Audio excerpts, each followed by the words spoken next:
हम लोग बात करेंगे आज टॉर्क ऑन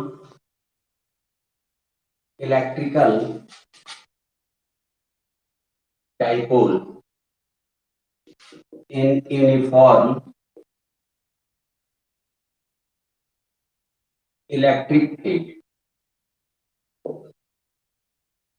देखो बेटा, ये आर्टिकल जो है एग्जाम में भी पूछा जाता है आपसे, इस पे हमें न्यूमेरिकल्स भी हमारे आते हैं। तो अब आइए इसी को हम लोग डिस्कस करते हैं। पहले समझा जाए ये टॉर्क कैसे होगा, उसकी वैल्यू क्या होगी, everything about torque on electric dipole. Let us suppose ये हमारा यूनिफॉर्म इलेक्ट्रिक फील्ड है। सपोज कर लीजिए ये इलेक्ट्रिक फील्ड है, यूनिफॉर्म इलेक्ट्रिक फील्ड है ई, और यहाँ कोई डाइपोल है, और ये डाइपोल की जो डाइपोल इलेक्ट्रिक डाइपोल मोमेंट है, ये आपका इलेक्ट्रिक फील्ड से जो इसका एंगल है वो थीटा है, हमने सपोज कर लिया। ठीक है, इलेक्ट्रिक डाइपोल मोमेंट पी हमने लिया, ये हमारा चार्ज माइनस क्यू है, ये चार्ज हमारा प्लस क्यू है, और separation between the two charges ये हमने 2L सपोज किया है। तो जो इलेक्ट्रिक डाइपोल मोमेंट होगा P Q इंटू 2L होगा, ये इलेक्ट्रिक डाइपोल मोमेंट है। अब देखिए बेटा, यहां पर ध्यान दीजिए, ये इलेक्ट्रिक डाइपोल इलेक्ट्रिक फील्ड में है एट एंगल थीटा।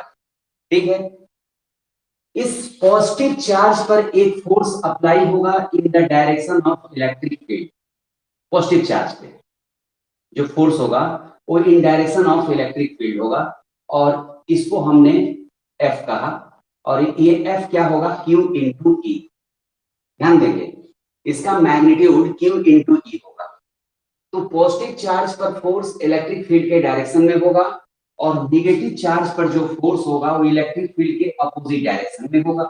ठीक है, एक्चुअली क्या है कि आपने यूनिफॉर्म इलेक्ट्रिक फील्ड ले रखा है, तो ये दोनों ही फोर्स के मैग्नीट्यूड हमारे सेम होंगे, बट इनके डायरेक्शन अपोजिट हैं। ध्यान दीजिए, तो नेट फोर्स इस डाइपोल पर कितना है भाई?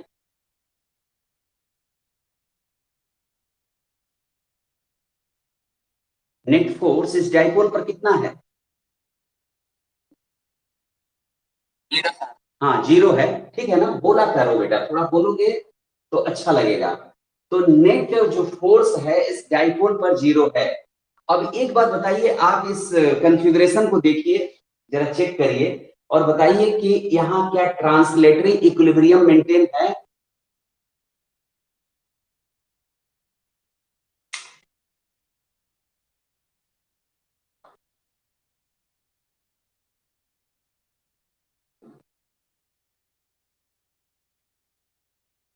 क्या कंडीशन है ट्रांसलेटरी इक्विलिब्रियम की?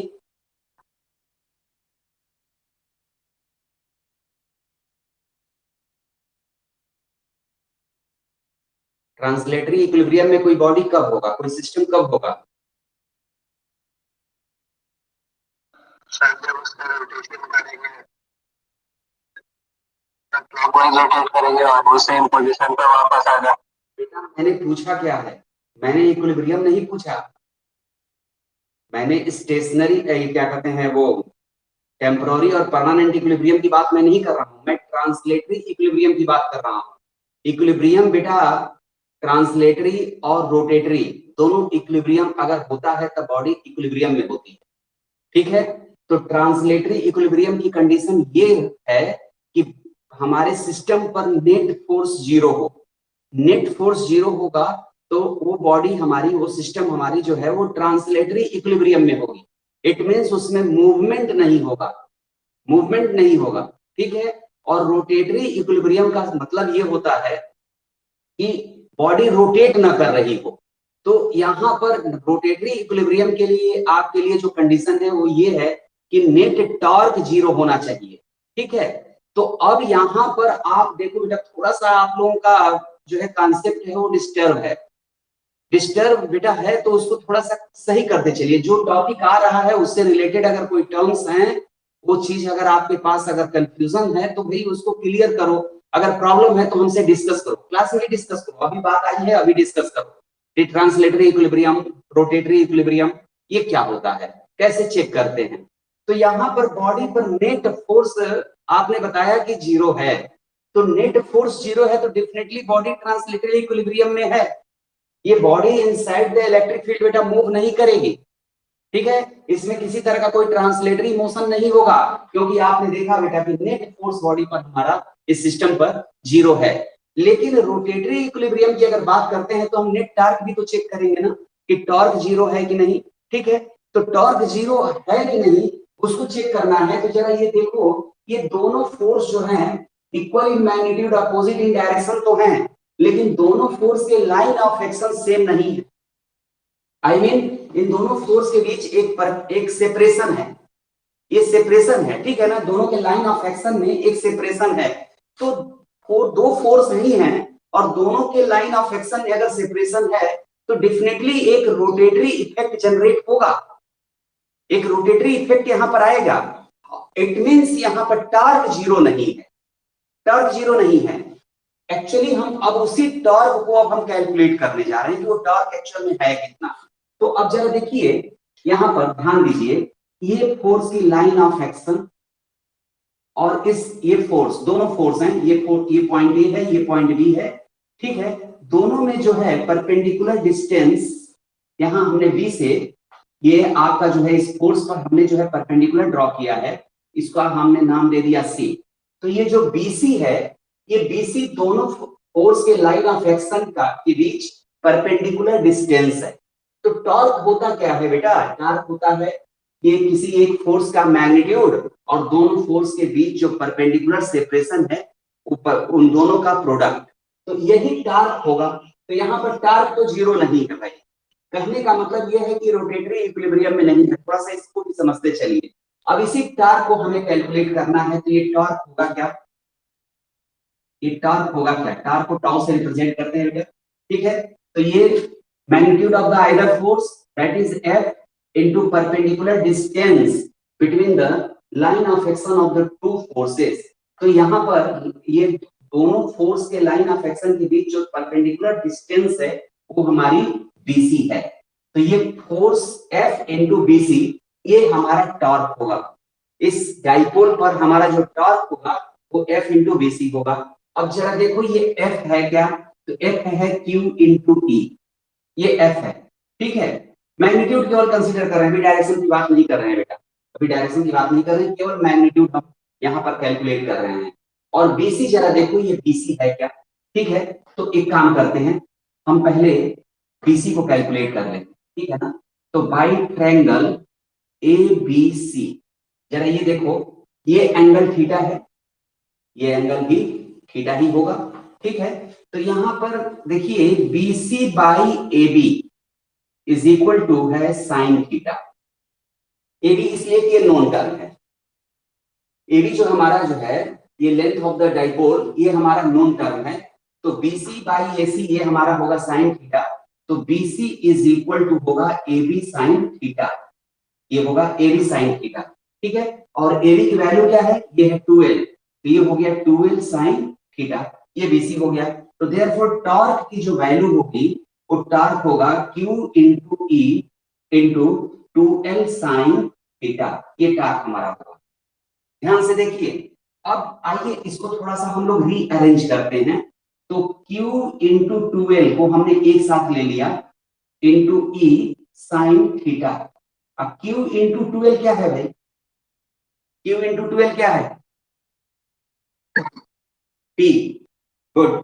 ये हमारा इलेक्ट्रिक डाइपोल मोमेंट है, तो ये हमारा P है, P ई साइन थीटा, ये हमारा टॉर्क की वैल्यू हो गई। तो टॉर्क का मैग्नीट्यूड है P ई साइन थीटा, ठीक है। अब थोड़ा सा इसी को हम लोग डिस्कस करते हैं।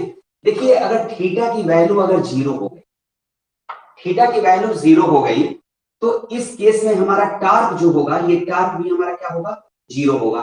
तो यहां पर देखिए नेट टॉर्क भी 0 हो गया, तो इट मींस ये जब हमारा इलेक्ट्रिक डाइपोल अलाइन हो जाएगा, ठीक है, इलेक्ट्रिक फील्ड और इलेक्ट्रिक डाइपोल दोनों हमारे पैरेलल होंगे, ठीक है, I mean electric dipole moment और इलेक्ट्रिक फील्ड के बीच एंगल 0, तो ये जब अलाइन हो जाएगा तो उस समय हमारा टॉर्क 0 होगा। अब इसके बाद की बात जो हम लोग लास्ट क्लास में हम लोग डिस्कस किए थे कि इक्विलिब्रियम की बात हम लोग कर रहे थे कि वो स्टेबल इक्विलिब्रियम है, अनस्टेबल इक्विलिब्रियम है, ठीक है। तो स्टेबल अनस्टेबल इक्विलिब्रियम वाले कॉन्सेप्ट से ही हम लोगों ने ये डिसाइड किया था कि इलेक्ट्रिक डाइपोल मोमेंट का जो डायरेक्शन होता है नेगेटिव टू पॉजिटिव चार्ज होता है। तो अब वो क्लियर हो गया है। तो यहाँ पर बेटा थीटा 0 का मतलब टॉर्क 0, तब उस समय जो है ये स्टेबल इक्विलिब्रियम, ये इक्विलिब्रियम नहीं होगा और वो इक्विलिब्रियम हमारी रोटेटरी इक्विलिब्रियम होगी। तो जब ये हमारा जो है electric dipole moment dipole electric field के अलाइन होगा तो ट्रांसलेटरी और रोटेटरी दोनों ही इक्विलिब्रियम मेंटेन होगी। उस समय किसी तरह का कोई मूवमेंट नहीं होगा, ना ट्रांसलेटरी मोशन होगा ना ही रोटेटरी मोशन होगा, ठीक है। इस कॉन्फ़िगरेशन में रोटेटरी मोशन होगा। और ये रोटेटरी मोशन कैसा होगा? तो ये टॉर्क है क्या? तो देखिए ये फोर्स ये है इधर, तो ये इसको बेटा इस चार्ज पर फोर्स इधर अप्लाई होगा, इस चार्ज पर फोर्स इधर अप्लाई होगा, दोनों फोर्स अपोजिट है। और आप इसके रोटेशन को जरा चेक करें तो ये रोटेशन हमारा क्लॉकवाइज है, क्लॉकवाइज है। It means electric uniform electric field में जब आपने इस इलेक्ट्रिक डाइपोल को आपने पुट किया, ठीक है, तो ये रोटेट होगा और तब तक रोटेट होगा जब तक कि बेटा ये एंगल थीटा हमारा 0 नहीं हो जाता। Angle between E and P ये हमारा 0 नहीं हो जाता, ठीक है। तो थीटा की वैल्यू जैसे जैसे कम होती जाएगी टॉर्क कम होता जाएगा। थीटा 0 होगा तो टॉर्क 0 होगा। और साइन थीटा की वैल्यू बेटा मैक्सिमम 1 होती है, ये आपको पता है ना। साइन थीटा की जो मैक्सिमम वैल्यू होती है, केवल मैग्नीट्यूड की बात करें तो 1 होती है, ठीक है। और ये 1 बेटा यहाँ पर theta is equal to 90 degree के लिए होता है। थीटा 90 डिग्री के लिए इसकी वैल्यू 1 होती है और वो मैक्सिमम वैल्यू होती है। इट मींस टार्क जो मैक्सिमम टार्क होगा वो मैक्सिमम टार्क बेटा तब होगा जब इलेक्ट्रिक डाइपोल मोमेंट और इलेक्ट्रिक फील्ड हमारे नॉर्मल टू ईच अदर हो, ठीक है। तो इलेक्ट्रिक डाइपोल जो है ये इसकी एक्सिस जो है वो इलेक्ट्रिक फील्ड के नॉर्मल हो जाए तो उस समय बेटा सेपरेशन जो है दोनों फोर्स के लाइन ऑफ एक्शन के बीच का जो परपेंडिकुलर सेपरेशन है, डिस्टेंस है, वो मैक्सिमम होगा और डुअल के इक्वल हो जाएगा। वो सिचुएशन ये होगी, जरा ध्यान दीजिए, ये सिचुएशन होगी। ये नेगेटिव चार्ज है, ये पॉजिटिव चार्ज है, तो ये फोर्स और ये फोर्स, ये in the direction of the electric field opposite to the electric field, और ये दोनों फोर्स के लाइन ऑफ एक्शन के बीच का जो सेपरेशन आप देख रहे हो, ये सेपरेशन हमारा मैक्सिमम है और ये हमारा डुअल के इक्वल है, ठीक है। तो उस समय टॉर्क हमारा मैक्सिमम होगा। ये भी आप क्लियर हो गए? अब जरा मेरी बात समझो, यहां पर बेटा एक्चुअल में क्या है कि टॉर्क जो है ये भी वेक्टर क्वांटिटी, ठीक है। तो क्या कहते हैं, पोलर वेक्टर और एक्सियल वेक्टर दो कैटेगरी है। आप जाइए 11th में, हाँ, पोलर वेक्टर और एक्सियल वेक्टर दो कैटेगरी है, तो उसमें ये हमारा एक्सियल वेक्टर है, ठीक है। तो एक्सियल वेक्टर का जो डायरेक्शन होता है, ठीक है, उसको हम लोग कैसे निकालते हैं भाई, कैसे पता करते हैं? एक्सियल वेक्टर का डायरेक्शन को कैसे पता करते हैं? हाँ, राइट हैंड स्क्रू लॉ याद है ना, कि भूल गया? राइट हैंड स्क्रू लॉ, ठीक है। तो एक्चुअल में क्या है कि यहाँ पर ये एक्सियल वेक्टर, जरा ध्यान दीजिए, ये हमारा टॉर्क जो है एक्चुअल में ये हमारा जो है क्या कहते हैं, टॉर्क का जो डायरेक्शन एक्सियल वेक्टर, माने यहाँ पर ये टॉर्क एक्सियल वेक्टर है, पहली बात। और दूसरी चीज यहाँ पर, अब इसको जरा ध्यान से थोड़ा देखो कि टॉर्क को आपने कहा पीई साइन थीटा, ये इसका मैग्नीट्यूड है।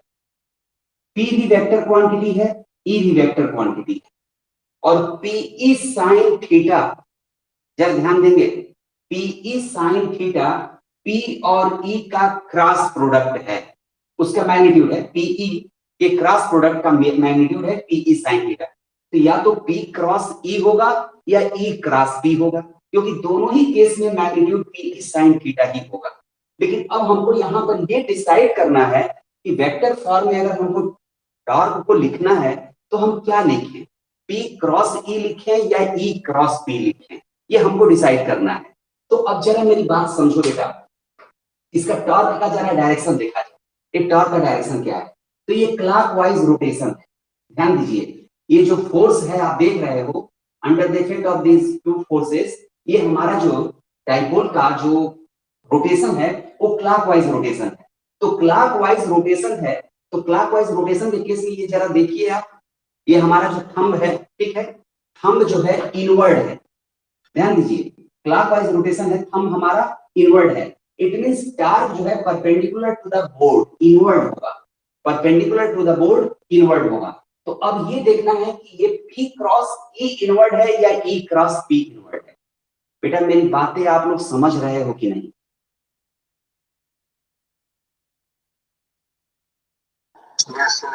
किसी को कोई कंफ्यूजन हो तो आप हमें बताओ, किसी को किसी तरह का कोई कंफ्यूजन हो तो बताना, ठीक है।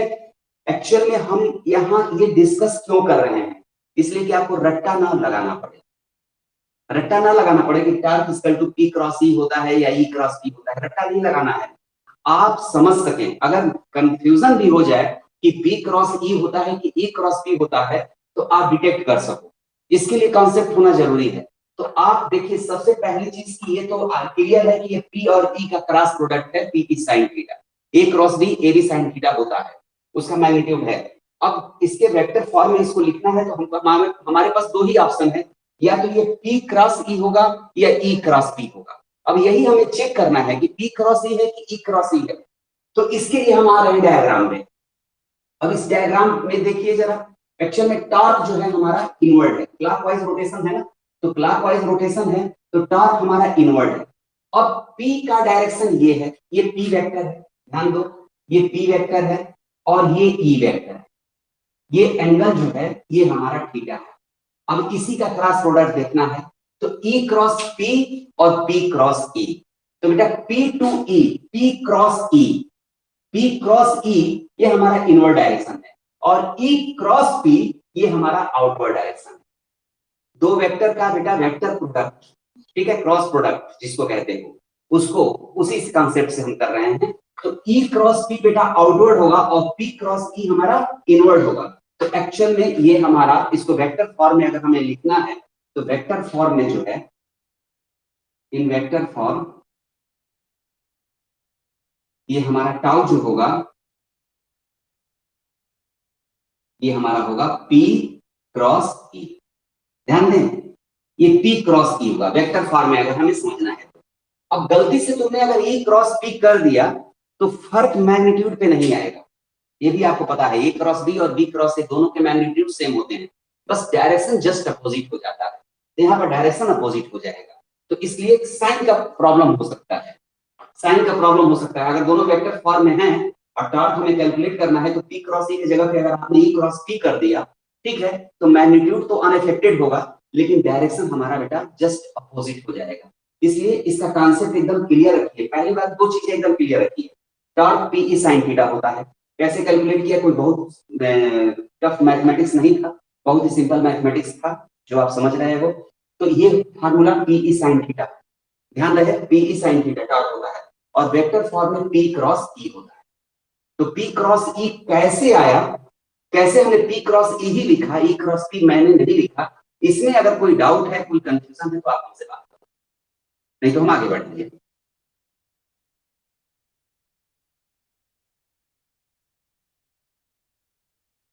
किसी को कोई डाउट तो नहीं है? चलिए ठीक है, आप नहीं बोलेंगे मीन्स हम ये मान के चलेंगे कि आप समझ गए, कहीं कोई प्रॉब्लम नहीं है। तो देख लो बेटा, इसको करना है, कुछ करना है तो कर लो, और कैसे करेंगे, बहुत सिस्टम से मैंने तो नहीं किया है, ठीक है, आप सिस्टम से करेंगे, आप बताएंगे, कंसीडर आई शॉर्ट इलेक्ट्रिक डाइपोल, हाँ, of dipole moment P which is in a uniform electric field E at angle theta, ठीक है, उसके बाद ये सारा काम आप करेंगे, थोड़ा सा बताएंगे कि क्या करने जा रहे हैं, ठीक है बेटा। तो डार्क वाला कॉन्सेप्ट एकदम क्लियर है सबका?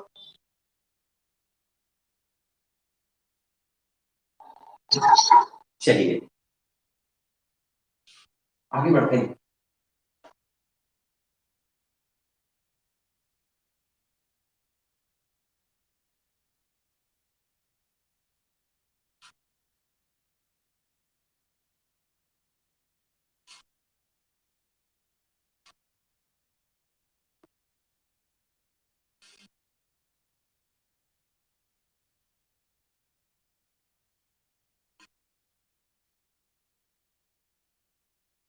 बेटा देखो,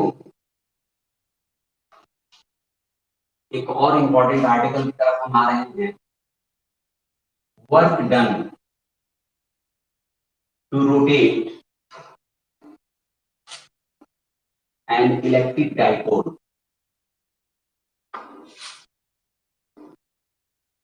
इन यूनिफॉर्म इलेक्ट्रिक फील्ड। ये देखिए बेटा, यूनिफॉर्म इलेक्ट्रिक फील्ड में कोई इलेक्ट्रिक डाइपोल है, तो उस इलेक्ट्रिक डाइपोल में हम अगर रोटेट कर रहे हैं डाइपोल को, तो कितना वर्क होगा, यही वर्क हमें कैलकुलेट करना है और उसी पर हम अब डिस्कस करने जा रहे हैं। तो बेटा सपोज दैट ये हमारा इलेक्ट्रिक फील्ड है E और इसमें कोई इलेक्ट्रिक डाइपोल है, ठीक है। चलिए, ये इलेक्ट्रिक डाइपोल है, minus Q charge plus Q charge है ये, और इलेक्ट्रिक डाइपोल मोमेंट हमारा P, और ये electric dipole moment electric field से, ठीक है, कोई एक एंगल फॉर्म कर रहा है, ठीक है। अब करना क्या है बेटा, हमको एक्चुअल में स्टडी क्या करना है कि किसी भी कॉन्फ़िगरेशन में इलेक्ट्रिक डाइपोल है ना, अलोंग द फील्ड है, इंक्लाइन टू फील्ड है, किसी भी कॉन्फ़िगरेशन में है, और उसे हम एंटी क्लॉकवाइज या क्लॉकवाइज उसे हम रोटेट कर रहे हैं, तो इस रोटेशन में कितना वर्क होगा, वही वर्क का हमें कैलकुलेशन करना है, ठीक है। तो हम ये सपोज कर रहे हैं कि पहले ये θ1 ये एंगल है, और इसको रोटेट करके हम θ2 एंगल पे ले जा रहे हैं।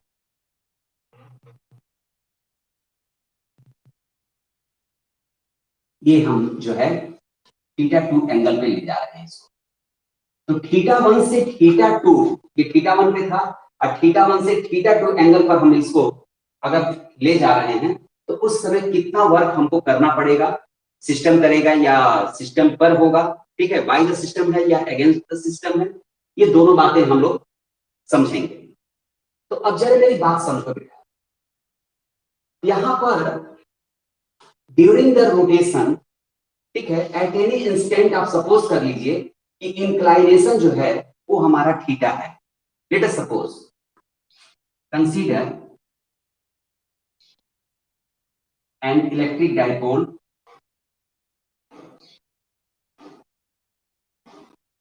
Of dipole moment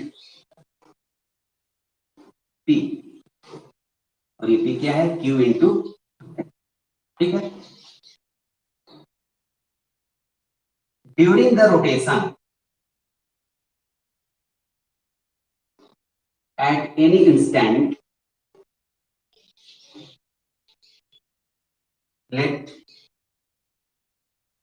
inclination of P with A is theta. Let us suppose. So therefore, torque applied on electric dipole, ये बेटा ये टॉर्क टाउ क्या होगा, ये होगा PE sin थीटा। अभी हम लोगों ने फार्मूला बेटा ड्राइव किया था, तो ये जरा समझिए, ये जरा यहाँ पर देखिए, ये हमारा E है, और ड्यूरिंग द रोटेशन बेटा ये किसी कोई एक एंगल है थीटा, ठीक है, ये माइनस क्यू चार्ज है, ये प्लस क्यू चार्ज है। तो एट एनी इंस्टेंट ये जो है एट एंगल थीटा है, तो यहाँ पर बेटा इस पर टॉर्क जो अप्लाई हो रहा है, वो टॉर्क हमारा जो है, ये टॉर्क हमारा क्लॉकवाइज टॉर्क है, ठीक है, और वो टॉर्क हमारा कितना है, वो टॉर्क हमारा PE sin थीटा है। तो अब इसे आप रोटेट कर रहे हो, ठीक है, तो टॉर्क क्लॉकवाइज अप्लाई हो रहा है, ध्यान दीजिए, टॉर्क क्लॉकवाइज रोटेट अप्लाई हो रहा है, और आपको रोटेट एंटी क्लॉकवाइज करना है, एंटी क्लॉकवाइज करना है। तो इस केस में अब आपका जितना टॉर्क अप्लाई हो रहा है, सेम अमाउंट ऑफ टॉर्क आप अपोजिट डायरेक्शन में जब अप्लाई करेंगे, तब ये रोटेट होगा without any acceleration, without any angular acceleration. तो एक्चुअली हम विदाउट एनी एंगुलर एक्सीलरेशन इसे रोटेट करना चाहते हैं, तो जितना टॉर्क इस बॉडी पर, इस सिस्टम पर अप्लाई हो रहा है, जितना टॉर्क डाइपोल पर अप्लाई हो रहा है, सेम अमाउंट ऑफ टॉर्क हमको उसके जस्ट अपोजिट अप्लाई करना होगा। क्लॉकवाइज टॉर्क है तो एंटी क्लॉकवाइज टॉर्क हमको उतना ही अप्लाई करना पड़ेगा। मेरी बात आप समझिए। तो यहां पर बेटा डिफरेंट डिफरेंट एंगल के लिए, डिफरेंट डिफरेंट थीटा के लिए टॉर्क की वैल्यू डिफरेंट डिफरेंट, बात समझ रहे हैं? डिफरेंट डिफरेंट हमारे थीटा के लिए टॉर्क की वैल्यू डिफरेंट है। इट मींस जब हम रोटेट कर रहे होंगे इस डाइपोल को, तो बेटा डिफरेंट डिफरेंट एंगल के लिए हमको डिफरेंट डिफरेंट टॉर्क अप्लाई करना होगा। यानी टॉर्क यहां पर वेरिएबल है, ये टॉर्क हमारा वेरिएबल है, ठीक है। तो अगर टॉर्क वेरिएबल नहीं होता, अगर मान लीजिए टॉर्क फिक्स होता, कांस्टेंट होता, तो हम वर्क डन डायरेक्ट हम टॉर्क इनटू एंगुलर डिस्प्लेसमेंट से हम कैलकुलेट कर लेते। अगर टॉर्क हमारा फिक्स होता, टॉर्क अगर फिक्स है तो बेटा वर्क डन जो है वो आपका टॉर्क इनटू एंगुलर डिस्प्लेसमेंट से हम कैलकुलेट कर लेते। जैसे लीनियर मोशन में क्या होता है, वर्क होता है फोर्स इनटू डिस्प्लेसमेंट, ये होता है। तो बेटा रोटेटरी मोशन में वर्क डन का कैलकुलेशन जो रोल ट्रांसलेटरी मोशन में फोर्स का है, सेम रोल रोटेटरी मोशन में टॉर्क का है, ये आप पढ़े हैं, जानते हैं, ठीक है। जो रोल लीनियर डिस्प्लेसमेंट का ट्रांसलेटरी मोशन में है, सेम रोल एंगुलर डिस्प्लेसमेंट का रोटेटरी मोशन में है। तो बेटा जो हमारा force work is equal to force into displacement, ठीक है, जो हमारा ट्रांसलेटरी मोशन में जो वर्क के लिए फार्मूला आता है, उसी के पैरेलल फार्मूला रोटेटरी मोशन में वर्क के लिए आता है, टॉर्क इनटू एंगुलर डिस्प्लेसमेंट। तो टॉर्क तो एक्चुअल में क्या है, वेरिएबल है। तो टॉर्क वेरिएबल है, तो अब हम इस यहाँ पर वर्क का जब हमें कैलकुलेशन करना है, तो बेटा स्मॉल एंगुलर डिस्प्लेसमेंट के लिए स्मॉल वर्क डन का कैलकुलेशन करेंगे, ठीक है। और सारे वर्क, वो जो स्मॉल वर्क्स हैं, सबको हम क्या करेंगे, ऐड करके नेट वर्क कैलकुलेट करेंगे, यही काम करेंगे, ठीक है। तो अब हम ये सपोज कर रहे हैं कि जो हमारा किसी भी टाइम पे जो एंगुलर इंक्लाइनेशन है, ये हमारा थीटा है, टॉर्क टी साइन थीटा है। तो for a small angular displacement, small angular displacement क्यों ले रहे हैं, इसलिए कि टॉर्क हमारा वेरिएबल है भाई, टॉर्क हमारा वेरिएबल है। टॉर्क वेरिएबल नहीं होता तो कोई प्रॉब्लम नहीं थी, हम डायरेक्ट एंगुलर डिस्प्लेसमेंट और टॉर्क को मल्टीप्लाई कर देते। तो यहां पर for a small angular displacement, small work done, small work done is d W, ये हमने सपोज कर लिया। Let for a small angular displacement small work done is d W. तो देयरफॉर ये डी डब्ल्यू होगा कितना, ये होगा टाउ इनटू डी थीटा। बोलो बेटा, ये हमारी वैल्यू होगी स्मॉल वर्क डन की। तो नेट वर्क डन हमें कैलकुलेट करना है, तो ये हम बेटा जो स्मॉल वर्क डन हैं, स्मॉल डिस्प्लेसमेंट के लिए स्मॉल वर्क डन हम सब कैलकुलेट करके और सबको क्या करेंगे, ऐड करेंगे। तो यही बेटा एक्चुअल में थीटा की किसी भी वैल्यू के लिए टॉर्क एग्जिस्ट कर रहा है। इट मींस टॉर्क जो है कंटीन्यूअस फंक्शन है थीटा का, ठीक है। तो इसको हम इंटीग्रेट कर सकते हैं। तो therefore net work done, net work done, ये हमारा डब्ल्यू जो होगा, हम डी डब्ल्यू को हम इंटीग्रेट कर दें, कहां से कहां तक, थीटा 1 से थीटा 2 तक। इनिशियल कॉन्फ़िगरेशन थीटा 1 है, फाइनल कॉन्फ़िगरेशन थीटा 2 है। तो थीटा 1 से थीटा 2 तक के लिए हम इसे इंटीग्रेट कर दें, तो नेट वर्क डन का कैलकुलेशन हो जाएगा। यही फिजिक्स था। अब इसके बाद तो मैथमेटिक्स करना है। तो ये बताइए फिजिक्स आपको समझ में आया कि नहीं आया, कहीं कोई प्रॉब्लम हो तो बताओ।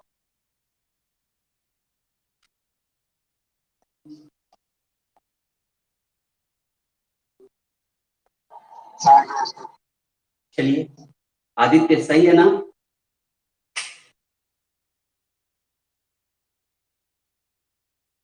अनुराग, चलो ठीक है। तो अब बेटा देखो, अब मैथमेटिक्स हमको करनी है, उस मैथमेटिक्स को जरा समझो। तो अब बेटा वैल्यू रखिए,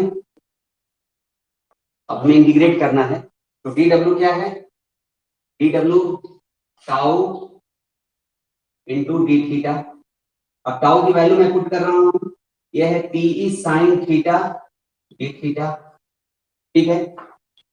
अब बेटा पी इलेक्ट्रिक डाइपोल मोमेंट है, ठीक है, और ई इलेक्ट्रिक फील्ड इंटेंसिटी है। ये दोनों हमारे फिक्स हैं, कांस्टेंट हैं। इसको आप बाहर कर लीजिए। हाँ, ये लिमिट हमारी थीटा 1 टू थीटा 2 है, ये रहेगा। तो पीई बाहर कर लीजिए, ये है sine theta d theta from theta 1 to theta 2। तो फार्मूला हम यूज करने जा रहे हैं, ये है sine theta d theta is equal to minus cos theta. ये फार्मूला हम यूज करने जा रहे हैं। इंटीग्रेशन जो है साइन थीटा का विद रिस्पेक्ट टू थीटा, ये माइनस कॉस थीटा होता है। तो ये हो जाएगा हमारा pE minus cos theta from theta 1 to theta 2। Lower limit theta 1 है, अपर लिमिट थीटा 2 है, ठीक है। अब बेटा अपर लिमिट में से लोअर लिमिट को सब्ट्रैक्ट करिए, तो pE minus cos theta 2 minus minus cos theta 1, ये होगा, ठीक है। पहले अपर लिमिट की वैल्यू हमने पुट किया, थीटा की जगह पे हमने थीटा 2 पुट किया, ठीक है, माइनस फिर थीटा की जगह पे हमने थीटा 1 पुट किया, ये होगा। अब इसको हम सिंप्लीफाई करते हैं, तो W is equal to pE, ठीक है। जरा ध्यान दीजिए, माइनस और माइनस ये प्लस हो जाएगा ना, तो इसको हम लिख सकते हैं cos theta 1 minus cos theta 2, ये होगा W is equal to pE cos theta 1 minus cos theta 2। तो ये बेटा फार्मूला एक इंपॉर्टेंट फार्मूला है, ठीक है। तो नेट वर्क डन, ठीक है, to rotate a electric dipole in uniform electric field के लिए हम इसे यूज करते हैं। तो थीटा 1 और थीटा 2 के वैल्यूज हम पुट करेंगे और उसके बाद इसको कैलकुलेट करेंगे। तो देखिए अगर आंसर पॉजिटिव आता है, W की वैल्यू अगर पॉजिटिव आती है, तो work done against the system है, ठीक है, work done on the system है कह लीजिए। अगर इसकी वैल्यू W की वैल्यू अगर पॉजिटिव आ रही है, यानी कि work done on the system है, आपने टॉर्क के अगेंस्ट आपने टॉर्क अप्लाई किया है और उसके बाद आपने इसे रोटेट किया है। लेकिन अगर यही W अगर हमारी निगेटिव आती है, ठीक है, इसका मतलब कि work done by the system, ठीक है। तो निगेटिव और पॉजिटिव ये दोनों वैल्यूज होंगे W जब आप सॉल्व करेंगे इस फार्मूले से। तो पॉजिटिव कब होगा, निगेटिव कब होगा, जब आप क्लॉकवाइज रोटेट कर रहे हैं। इस कन्फिगरेशन में जब क्लॉकवाइज रोटेट कर रहे हैं, एंगल वाला टर्म बढ़िया से समझिएगा, ठीक है ना। तो जब क्लॉकवाइज रोटेट करेंगे तो ये निगेटिव आएगा, work done by the system. Already clockwise torque apply है, आपको रोटेट नहीं करना है, सिस्टम ऑलरेडी रोटेट कर देगा उसको, ठीक है। और अगर एंटी क्लॉकवाइज रोटेट कर रहे हो तो work done on the system है, उस समय ये पॉजिटिव आएगा, ठीक है। तो ये है, थोड़ा सा देख लो बेटा, कर लो, फिर मैं आगे।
ठीक है, जरा थोड़ा सा इसकी प्रैक्टिस बेटा हम लोग थोड़ा देख लें। एक्चुअली में जब यूज करेंगे इस फार्मूले को, सारे प्रॉब्लम्स थीटा 1 और थीटा 2 को कंसीडर करने में आती हैं, तो उसको जरा समझ लिया जाए। ध्यान दीजिएगा, cos theta 1 minus cos theta 2, ये फार्मूला बिल्कुल क्लियर रखिएगा, P इन ब्रैकेट। और बेटा एक बात और बताऊं, ये एक्चुअल में वर्क तो हमारा जो है स्केलर क्वांटिटी है, ठीक है, तो कोई प्रॉब्लम नहीं है, बस जो मैग्नीट्यूड है वही हमको फाइंड आउट करना है यहाँ।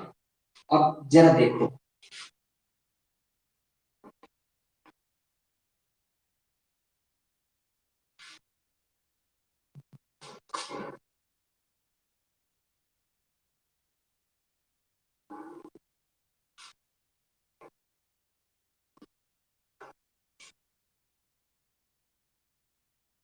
ये इलेक्ट्रिक फील्ड है, ठीक है, पी ये है,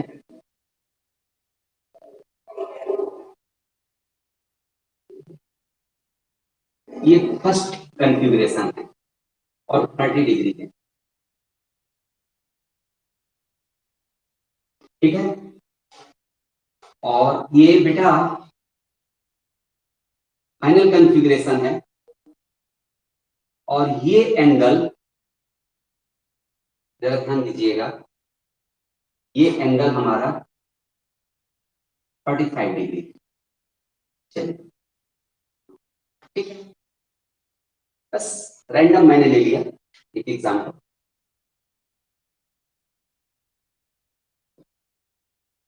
इस एग्जाम्पल को देखिए, ये इलेक्ट्रिक फील्ड है,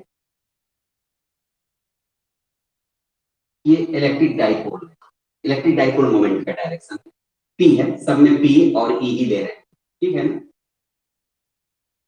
ध्यान देंगे, ये एंगल 30 डिग्री है, ये फर्स्ट कॉन्फ़िगरेशन है, और ये बेटा सेकंड कॉन्फ़िगरेशन है, ये, और क्लॉकवाइज रोटेशन, ठीक है। ये एंगल हमारा जो है, ये हमने 45 डिग्री लिया। क्वेश्चन को आप बढ़िया से देखते रहिए, पहले इसमें कहीं कोई डाउट है समझने में तो बोलिएगा। डायग्राम को देखिएगा, फर्स्ट और सेकंड का मतलब है इनिशियल और फाइनल कॉन्फ़िगरेशन, ठीक है, इनिशियल और फाइनल कॉन्फ़िगरेशन। अब जरा ये देखो, थर्ड एग्जांपल पे हम आ रहे हैं, रुको ये,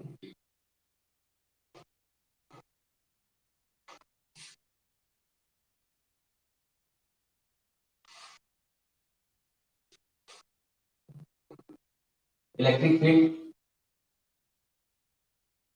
इलेक्ट्रिक डाइपोल मोमेंट P,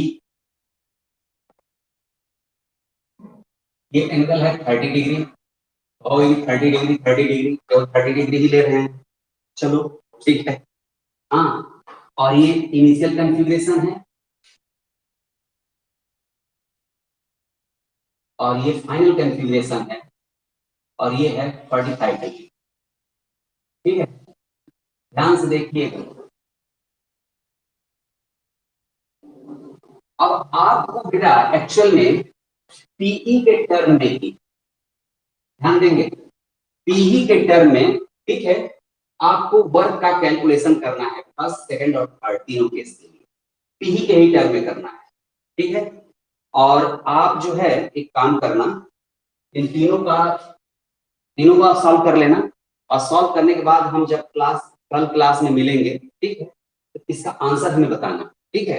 और एक काम करो, कोई बच्चा इसका स्क्रीनशॉट ले ले, ठीक है, स्क्रीनशॉट ले ले और उसको ग्रुप में डाल दे, क्योंकि क्वेश्चन सामने रहेगा ना, इसलिए मैं कह रहा हूं, ये काम करो बेटा।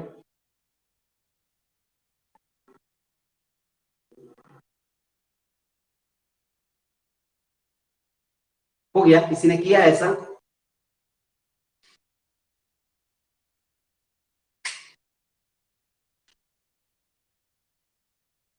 आदित्य तुम ही कर लो ना।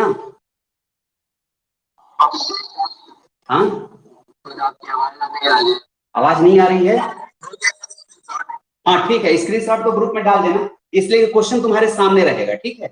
और इसको करना, ठीक है, इसको करने के बाद फिर जो है कल कल बेटा हम लोग जो है उस पर डिस्कस करेंगे, ये पोटेंशियल पे है ना, पोटेंशियल एनर्जी पे डिस्कशन हमारा होगा, और ये लास्ट टॉपिक होगा इलेक्ट्रिक डाइपोल मोमेंट का, जो आर्टिकल लास्ट होगा, ठीक है। उसके बाद हम लोग इस फंडामेंटल्स वगैरह स्टडी करेंगे, तो इतना काम कर लीजिए, फिर हम लोग कल बात करते हैं बेटा। Thank you.